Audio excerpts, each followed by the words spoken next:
వేల కోట్ల రూపాయల నిధులు సేకరించి ఇటు జనాన్ని అటు పోలీసులను ముప్పతిప్పులు పెడుతున్న నౌహిరా షేక్ చుట్టూ ఉచ్చు బిగుస్తోంది. కేంద్ర దర్యాప్తు సంస్థలన్నీ ఈ కేసుపై దృష్టి సారించాయి.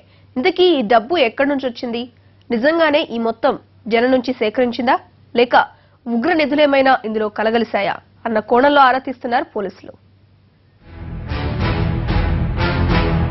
నౌహిరా కేసులో కొత్త విషయాలు వెలుగులోకొస్తున్నాయి. హీరా గోల్డ్ కంపెనీ నిధులపై పోలీసులకు ఎన్నో అనుమానాలు. హీరా గోల్డ్ సేకరించిన ఈ 6,000 రూపాయల నిధులు ఎక్కడివి అని ఆరా తీసిన పోలీసులకు ఈ డబ్బు భారత్తో పాటు అరబ్ దేశాల నుంచి కూడా వచ్చి ఉండొచ్చన్న అనుమానాలు కలుగుతున్నాయి. దేశవ్యాప్తంగా ఇప్పటికే 10 రాష్ట్రాల్లో కేసులు నమోదయ్యాయి. మొదట హైదరాబాద్ సిసిఎస్ పోలీసులు కేసు నమోదు చేసి హీరా గోల్డ్ చైర్మన్ నౌహిరా షేక్ ను అరెస్ట్ చేశారు. అయితే సిసిఎస్ అరెస్టు తరువాత వెలుగులోకొచ్చిన ఈ స్కామ్ పై దేశవ్యాప్తంగా కేసులు పెట్టారు. దీంతో ఈమెను ఇక్కడి నుంచి ముంబై తీసుకువెళ్లారు. అక్కడ నెల రోజుల పాటు విచారణ తరువాత తాజాగా ఏపీసీఐడీ పోలీసులు తిరుపతి తీసుకొచ్చారు. ఇక్కడ చాలా మంది బాధితులు ఉండడంతో ఆ దిశగా విచారణ చేస్తున్నారు. ఎంత విచారణ చేసినా నౌహిరా సంస్థ వివరాలు అంత తేలిగ్గా దొరకడం లేదు. ఇప్పటి వరకు తాము జనాల నుంచి సేకరించినట్టు చెబుతున్న 6,000 కోట్ల రూపాయల వివరాలపై ఇంతవరకు షేక్ నోరు విప్పనేలేదు. అరబ్ దేశాలతో పాటు మరికొన్ని ప్రాంతాల్లోని గ్యాంగ్ల నుంచి ఈ డబ్బొచ్చుండొచ్చని అంచనా.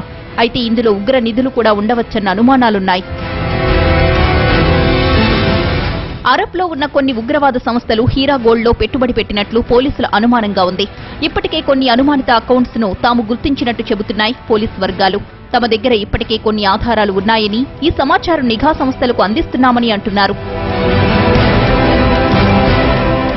హీరా గోల్డ్ పై దేశవ్యాప్తంగా కేసులు నమోదు కావడంతో ఈ కేసును సిఐడి కానీ సిబిఐ చేత కానీ విచారణ జరిపించాలన్న డిమాండ్లు కూడా వినిపిస్తున్నాయి. అయితే ఈ కేసు ఇప్పటికే తాము ట్యాకిల్ చేశాం కాబట్టి మరో సంస్థకు కేసు బదిలీ అవసరం లేదంటున్నారు డీజీపీ. ఈ కేసులో నిజానిజాలను బట్టబయలు చేసేందుకు తమ ప్రయత్నాలు ప్రారంభించారు సిసిఎస్ పోలీసులు. ఫెమా, ఈడీ, ఐటీ, ఎస్ఓఐఎఫ్ సహకారంతో ఈ కేసు ఛేదనకు ప్రయత్నిస్తున్నట్టు చెబుతున్నారు. హీరా గోల్డ్ వ్యవహారం నిఘా సంస్థలన్నింటికీ చేరిపోయింది. ప్రస్తుతం ఈ సంస్థలన్నీ హీరా గోల్డ్ మీద లోతైన విచారణ చేస్తున్నట్టు తెలుస్తోంది. అత్యంత త్వరలోనే ఈ నిధుల ప్రవాహంపై ఒక స్పష్టత రానుందని అంటున్నారు. ఆయా సంస్థలు తమదైన తరహాలో విచారణ చేసి ఈ సంస్థపై ఒక అభిప్రాయానికి రావచ్చని కూడా అంటున్నారు.